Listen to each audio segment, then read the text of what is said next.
John Fredericks Radio Network. Great to have you with us. Corey Lewandowski is joining us now, campaign manager for Trump 2016. Also, Corey, best-selling author, 2 books, New York Times. Those are Let Trump Be Trump and Trump's Enemies. Got to buy them. If you didn't read them, now they're more timely than ever. Get a little preview of 2020 by going back to 2016. Also, they had that great interview with him, and he's joining us now. Hey, Corey, great to have you, man.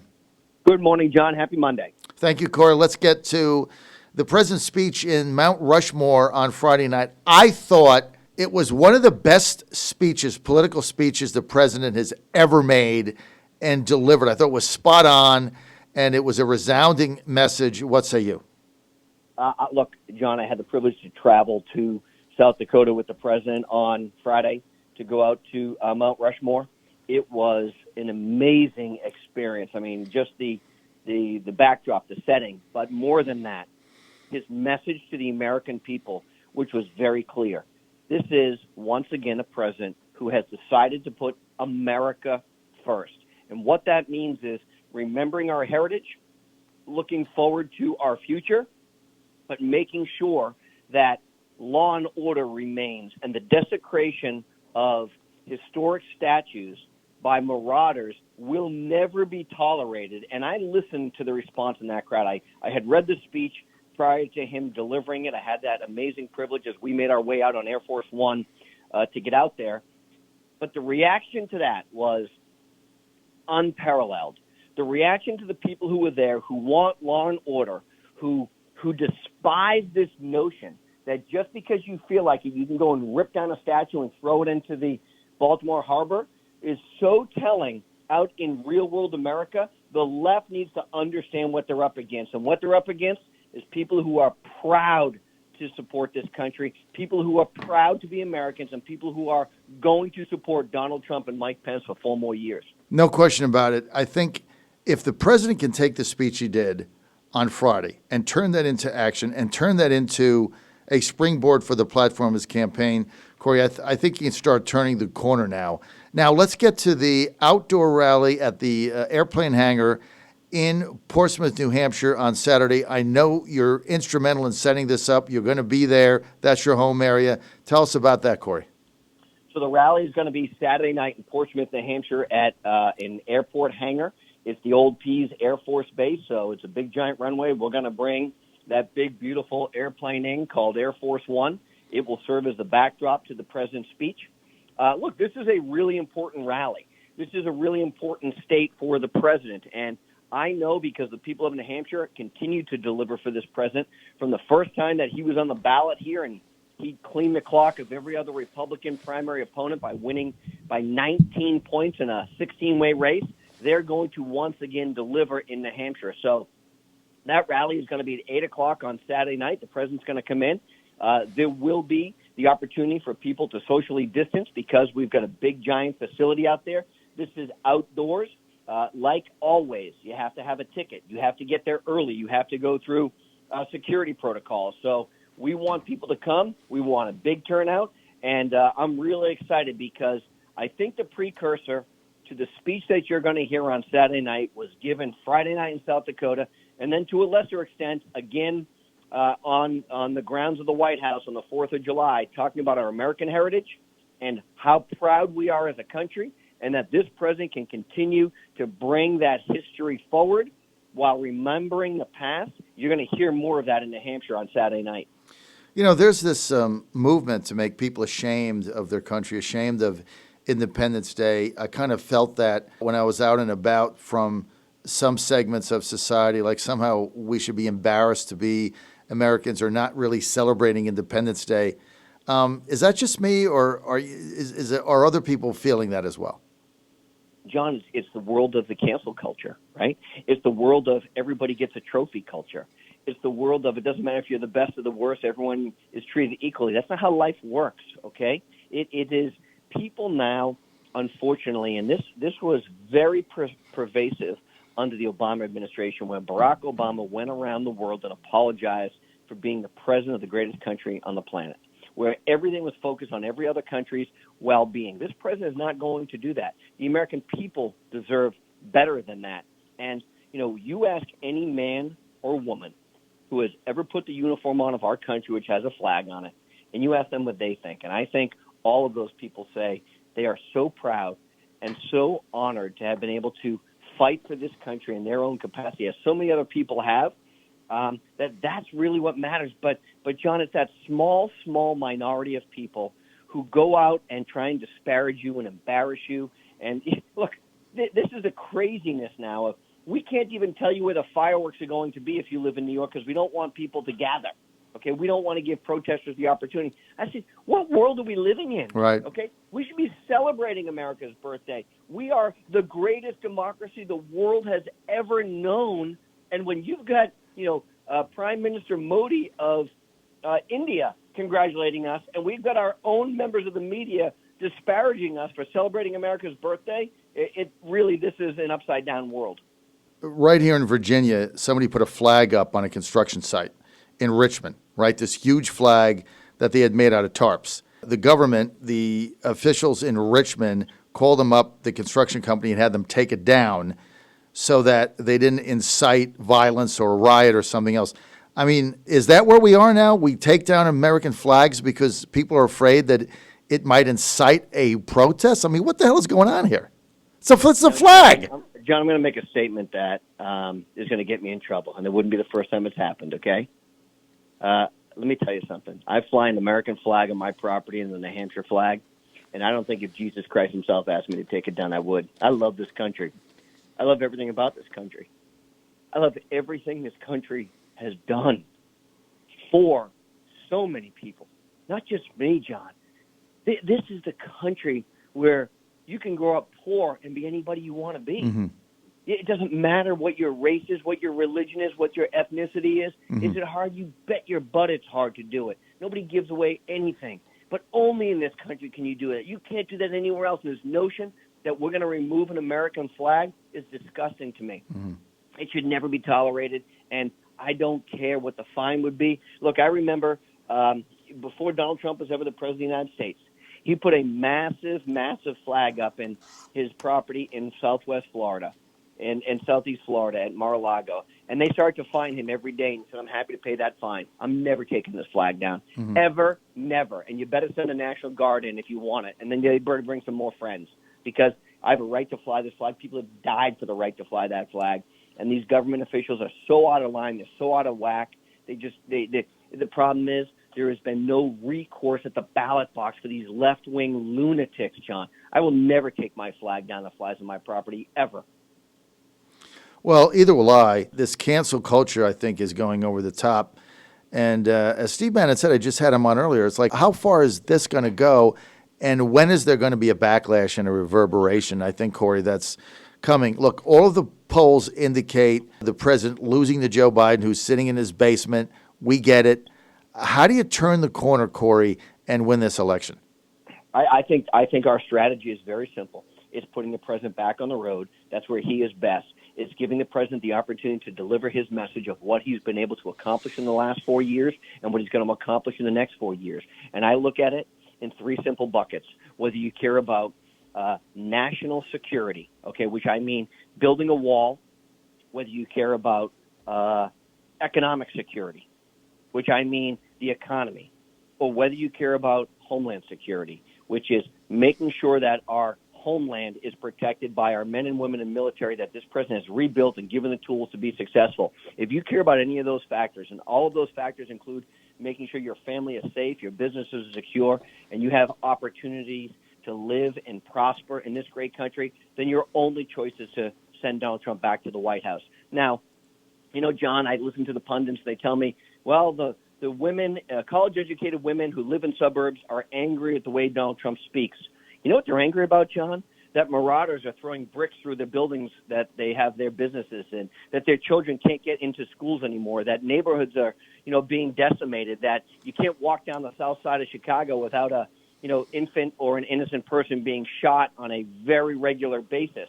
That's what they're angry about.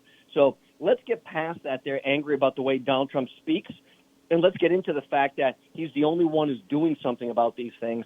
That's what they care about, and I think that's what they're going to go and vote on when they get to the ballot in November, because Joe Biden doesn't care about these things, hasn't shown under his 44 years between the U.S. Senate and the Vice President of the United States, hasn't shown any leadership skills.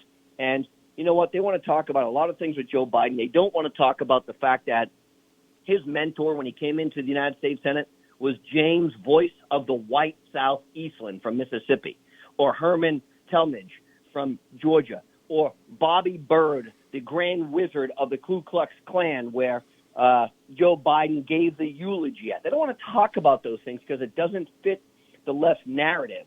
But the truth is, that's who Joe Biden was, and that's who Joe Biden is, and Joe needs to be held accountable for it. Well, he just sent a tweet out earlier, about 12 hours ago. He said, we won't just rebuild the nation, we'll transform it. What do you think he means by that, Corey? I think he means that for 44 years he has done nothing to help the American people. And it comes to this, John, and this is an oversimplification. And, let me just say, if you like your lifestyle, under Donald Trump, you can keep it. If you like your lifestyle, then don't vote for Joe Biden because your lifestyle will fundamentally change. He believes in being apologetic to being American. He believes that everybody deserves a participation trophy. Mm-hmm. He believes that everybody, whether you built a business or not, wasn't your doing, and that everybody should get their fair share from your businesses, right? That's what he believes.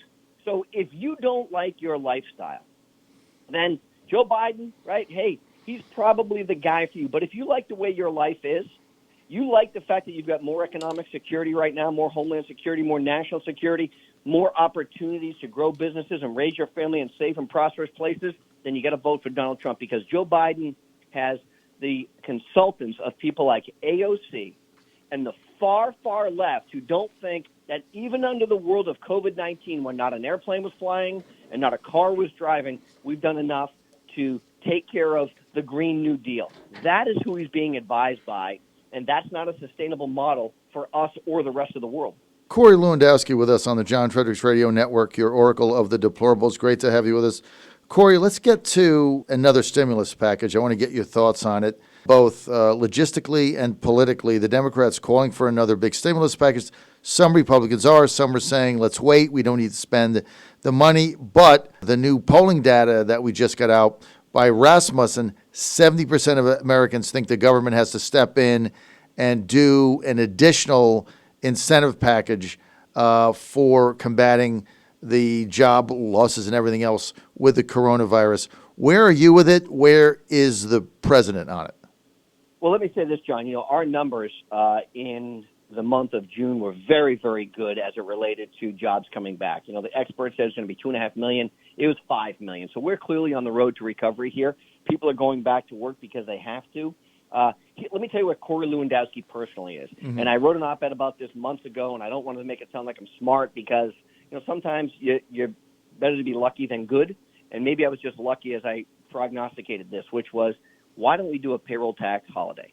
Okay, we could do this for the rest of the year, from July through the end of the year. That payroll tax holiday would mean every single American who goes to work pays a minimum of 7.5% payroll tax. And look, no legislation is required to do this. This is literally the U.S. Treasury just stops collecting the money. Mm-hmm. That means every person in America who goes to work gets an automatic 7.5% raise. Mm-hmm. Every business that pays every person who goes to work also gets a 7.5% raise, which means a net increase into our economy of 15% more than whatever we're doing right now. That is much more useful, John, than giving people $600 and saying, hey, stay home. Because what I'm hearing from business owners across the country, particularly those who own restaurants or fast food places, is their employees have a desire to stay home because they're making more money than when they go to work every day. Okay? That is not a sustainable model. That is a model that has been ripe with failure and abuse. We're certain of it. So I believe stimulating the economy through a payroll tax holiday could be the single biggest benefit. And I'm not an economist, but the single biggest benefit to the American people is to give those people a raise, to give them more money in their pockets, whether it's to pay their cell phone bill or to go buy food or car or whatever it is that they need to do. Let the American people decide what to do with it. Give the businesses that same holiday, 7.5%. Let them go hire more people. Let them go make more investments. we do that, John, you're going to see this economy continue to go up like a rocket ship. I love that. What traction has that gotten in the White House? Because you're right. All the president needs to do is talk to the Secretary of the Treasury, Steve Mnuchin, do an executive order. That's done. No Congress, no meetings, no committees, done. Is that getting any traction, Corey? The payroll holiday? I'll say this. I'm not privy to the conversations that take place around this idea. I know that multiple people, including guys like Art Laffer and Steve Moore and, real economists have looked at these numbers and said, look, this is a home run idea. So I don't want to pretend I know more than I do. I just think it makes smart, logical sense, and it bypasses this do-nothing Democratic Congress that hasn't passed a major piece of legislation in the last 2 years. It shows that the president cares about people who are going to work every day. We're going to take care of those people. We're going to reward them. Look, think of those frontline workers. Think of people, John, who work at supermarkets, okay? They have had no break because the coronavirus has increased their business. So those people who are working those front lines, unlike members of the United States Senate and Congress, who basically received a taxpayer-funded paycheck for 3 months without ever coming to work, those people went to work every single day, some of them at severe health risks. That's right. Why aren't we rewarding those people? That's the right. doctors, the nurses, the first responders. Instead, if we went by the model that these congressmen and senators went by, the whole world would be closed down because those guys couldn't even have the decency to come to work, and when they did, they had to telecommute in. I think the payroll tax holiday is a brilliant plan that could be done with a stroke of a pen, impact, like you say, 50. I mean, it's a 15% economy hit right off the bat, but doing nothing, and it also rewards those people at work. The other thing it does is it gives further incentive for companies to hire back, right? Because one of the biggest obstacles to hiring is you got the salaries, but then you got the payroll tax you have to pay. So you got all that going on. I think it hits on the two ends. Man, I just hope that's something that the president and his advisors, Corey, his economic advisors are giving serious thought to. What would the Democrats say to that? No, we don't want to give workers more money? I mean, what could they possibly say? They would say that, John. They would say, this doesn't do enough. This is only going to help big business, right? That's what they always say, is whenever you're helping people who are creating jobs, the Democrats are saying you're helping big businesses. What we know, John, is that companies like yours and mine and so many others, maybe they get 2 employees, maybe they get 5 employees, maybe they get 10 employees, right? If you're a really big small business, you have 20 people. It's hard to build a company with 20 people, okay? Let alone 100. We're not talking about Google that's got $17 trillion in the bank, or Apple, or whatever, right? Look, that helps them too, but this is real. This is small business incentives, and this is putting people back to work because a number of these small businesses, right, have had to lay people off or can't find people who want to come into work. So you give those businesses, these small businesses, a 7.5% tax holiday. They're not taking that money and putting it in their pocket and going to Europe. They're reinvesting it every single day into their business, thinking, how can I grow my business? How can I hire more people? How can we be more efficient? That is a much better use, in my opinion, of federal tax dollars than just simply giving money away to people so that they don't come into work. Well, because it's going to stimulate the economy, create jobs, get people back to work, and give those that have been working, like you say, a needed break and a 7.5% raise right off the bat. As soon their next paycheck, they get 7.5%. Corey Lewandowski, thank you for being with us. Corey Lewandowski, Senior Advisor, Trump-Pence 2020. Thanks for being with me. We will see you Saturday night. Thank you. Thank you. John Fredericks Radio Network.